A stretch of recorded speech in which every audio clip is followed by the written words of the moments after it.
Dua petinggi partai politik parpol di Kabupaten Badung berlomba-lomba memenangkan capres dan cawapres pilihannya. Di TPS Banjar Plage, Kecamatan Petang, Badung, tempat Giri Praste yang menjabat sebagai Bupati Badung, paslon Ganjar Pranowo Mahfud MD menang mutlak melawan paslon Prabowo Subianto dan Anies Muhaimin.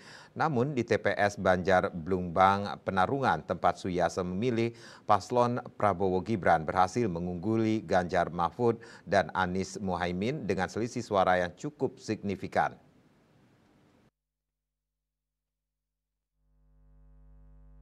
Di TPS Banjar Plage, hasil perhitungan menunjukkan paslon nomor 3 meraih 260 suara, sementara paslon nomor 2 hanya memperoleh 1 suara dan paslon nomor 1 nihil.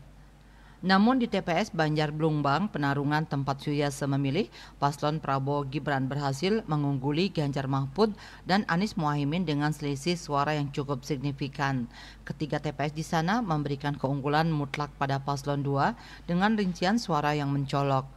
Raihan suara sementara ketiga TPS memberi keunggulan mutlak pada paslon 2. Rinciannya di TPS 19, paslon 2 memperoleh 243, paslon 3 sebanyak 13.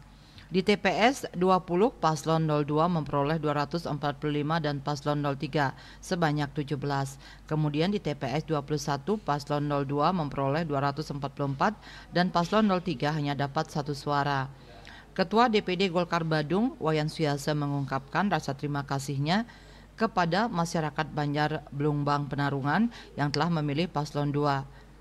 Dia juga berharap paslon 02 yang diusung oleh Koalisi Indonesia Maju bisa meraih kemenangan secara nasional.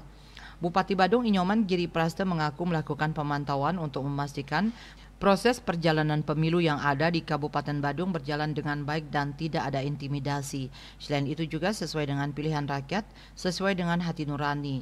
Diakui Bawaslu Badung juga melakukan kerja dengan baik dengan mengutamakan regulasi yang ada. Bahkan pengalaman dan komunikasi baik juga dilakukan dengan KPU Badung. Disinggung mengenai ada TPS yang rawan di Badung, Giri Praste mengaku sudah dilakukan pengamanan dengan baik oleh Forkopimda sehingga tidak ada lagi TPS yang rawan. Parwato Bali Pos melaporkan.